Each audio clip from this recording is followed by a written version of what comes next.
Hey guys, Pastor Isaac tuning in here for our Crossing Corner for the April newsletter. We've got a lot of exciting stuff going on at the Crossing, a lot of great events coming up soon that I'm really excited for. First, I want to take some time to say I love our 9:30 coffee and fellowship time. It is awesome. Lauren Zeman and her team have done a great job of setting everything up.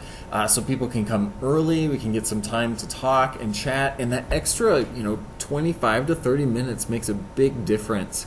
I've been able to meet so many new people and actually have conversations with them and catch up with people. It's really been a wonderful time, and I've seen just the joy and the smiles and the friendship that's brought to our time of gathering.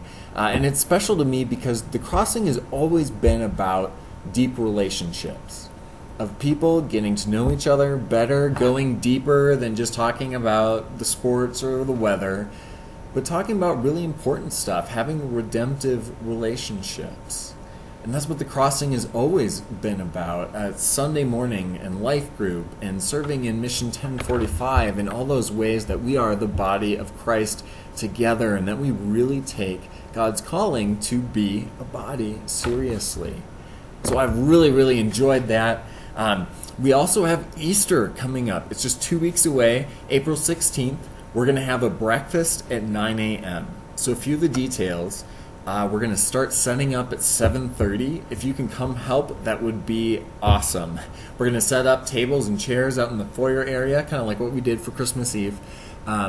We will pray at 8:30, and then at 9 o'clock, all the food will be laid out and people will go through and eat, and there'll be coffee and juice and some different things too. And so we're hoping that'll be a really good time to engage with visitors, to engage with people who are trying out our church or who are invited to that.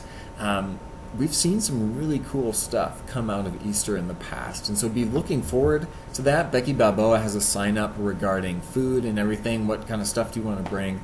And even more important than that, I ask that you would pray, that you would really pray that people would come to Easter, that their hearts would be open, that their ears would be willing to listen, because this is the most important day of the year for us. Every Sunday is a celebration of Easter Sunday and the resurrection. We want to proclaim that powerfully.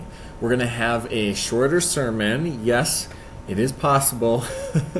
We're going to have a shorter sermon and a couple extra songs. We'll have the kids in the service with us. Laura's going to provide some coloring book stuff for the kids to do. It'll be a really great time to just celebrate and worship together. We're still moving through our 1 Corinthians series, Selfie. We spent a lot of time in the opening chapters because that first 1 through 4 is Paul's main argument that faith isn't just about you. The picture is bigger than you. And we've seen how church, it isn't a competition. It's not a wisdom debate. It's not bragging rights. It's not selfish spiritualism. It's not who's the best preacher or who baptized who. It's about Christ. Getting back to the foundation that everything is about Christ. So we spent 6 weeks in that. We're going to have 2 more sermons in chapter 4. And then on April 30th, we're going to hit the second part of the letter, which is when Paul starts hitting topics. He's talking about Christians in conflict and lawsuits. He's talking about sex and marriage and singleness and divorce. He's talking about all kinds of stuff that's really relevant to today, like gender and cross-dressing and all kinds of things come up in this letter. So I'm really excited to go through that and kind of hit phase 2 coming up towards the end of the month. So stay tuned. We've got some really exciting things going on, and I ask that you pray, that you always be praying. On your drive to church, pray. When you're at your life group, pray. Be praying for the people that you know. Be praying in how to invite people to the Crossing, and pray that God would work powerfully through our body in the city of Aurora. I love you guys. I'll see you this month.